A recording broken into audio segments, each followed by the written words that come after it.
Hey everyone, and welcome to another video. Today, we are going to be exploring a highly requested and very important topic in the growing field of open source intelligence, proactive threat hunting, and modern cybersecurity research.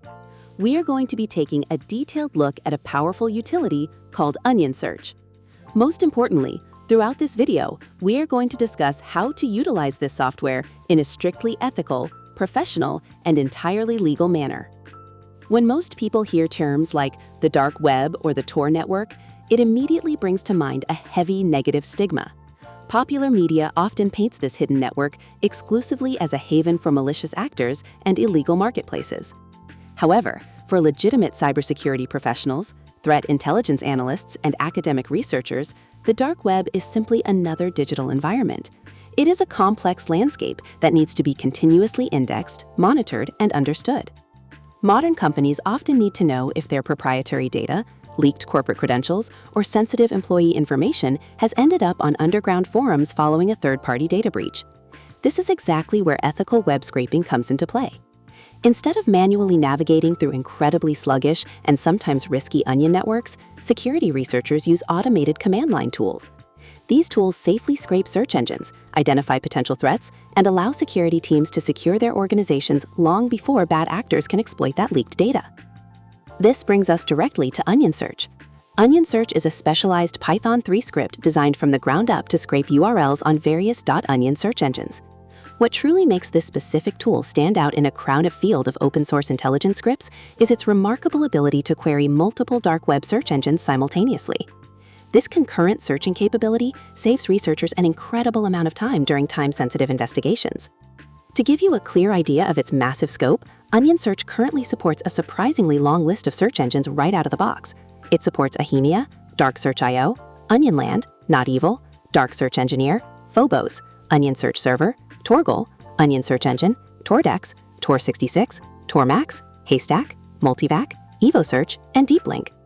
Having automated access to this many independent engines is not just a luxury, it is an absolute necessity. The Tor network is notoriously unstable and highly fragmented by design. Search engines go offline, change their cryptographic .onion addresses, or simply stop indexing new pages on a daily basis without any warning. By casting a very wide net across all of these supported platforms at once, OnionSearch ensures that a researcher has the highest possible mathematical chance of finding the specific threat data they are actively looking for. Now, before we even think about touching the terminal to run this script, we need to pause and talk extensively about environment setup and operational security. Because you are interacting directly with the Tor network and pulling data from completely untrusted sources, you should absolutely never run these scripts on your primary day-to-day machine or your host operating system. Always use a dedicated, isolated virtual machine that is specifically designed for malware analysis or intelligence gathering. Furthermore, OnionSearch inherently relies on the Tor service to successfully route its web traffic.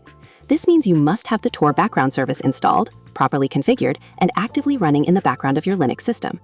If the Tor service is not running, the Python script will have no way to properly resolve the .onion links, and all of your searches will instantly fail before they even begin. Once we completely understand the ethical framework and the strict operational prerequisites, let us move on to actually getting this tool installed on our system. The installation process is wonderfully straightforward, provided you already have Python 3 and Git installed on your preferred Linux environment. To start the process, you will want to clone the repository directly from the developer's GitHub page.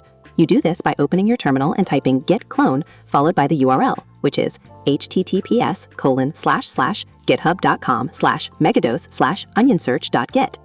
Once the entire repository is successfully cloned and downloaded to your local machine, you need to navigate into that newly created directory. You can easily do this by typing cd onionsearch and pressing enter. Finally, to install the tool and unpack all of its required dependencies, you will run the provided setup script by typing python3 setup.py install. This automated process should be relatively quick, fetching the necessary Python libraries and placing the OnionSearch command executable directly into your system's global path, meaning you can comfortably run it from any directory on your computer moving forward. With the tool fully installed and ready to go, let us break down how to actually use it in the field, because the command line arguments offer a tremendous amount of granular control for your specific investigations. If you ever get lost or forget a command syntax, you can simply type onionsearch-h or --help to immediately bring up the comprehensive help menu. The absolute most basic usage requires a single positional argument, which is your core search string or phrase. For example, if you are looking for a recently leaked database, you would put that specific database name in quotation marks at the very end of your command string. But let's look much closer at the optional arguments that make this tool so incredibly versatile for working professionals. First is the -- proxy flag. By default, OnionSearch safely assumes your Tor background service is running locally on port 9050, which translates to the local loopback address 127.0.0.1:9050. If you have deliberately configured Tor to run on a completely different port, or if you are routing your traffic through a separate dedicated proxy server on your local network, you must specify that custom address here. Next, we have the -- output flag. By default, the tool creates a text file named output_, followed by the first few characters of your search term and the current date and time. But you can easily customize this to save as a very specific text or CSV file. This feature is incredibly useful if you are automatically feeding this scraped data into another enterprise tool like Splunk or an Elasticsearch cluster for further correlation and deep analysis. There is also a highly important -- continuous write flag. By default, this is naturally set to false. However, if you are running a massive, sweeping query that might take an hour or more to completely finish over the inherently slow Tor network, you should absolutely set this to true. This intelligently forces the Python script to write its results to your output file progressively, line by line, exactly as it finds them, rather than keeping them stored in memory and waiting until the very end of the process. This way, if your Tor connection unexpectedly drops halfway through the search, you do not lose all your hard-earned data.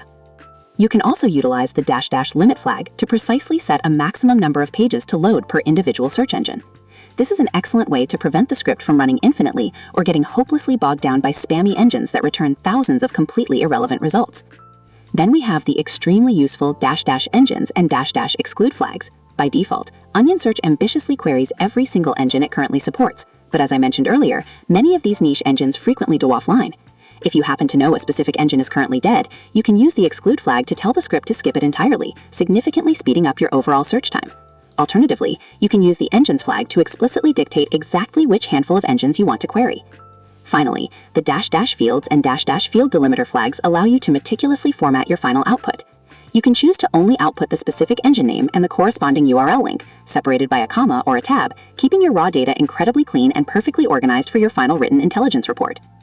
Now, I want to spend a significant amount of time addressing a very specific scenario and a highly common troubleshooting issue that many new users face when using this tool.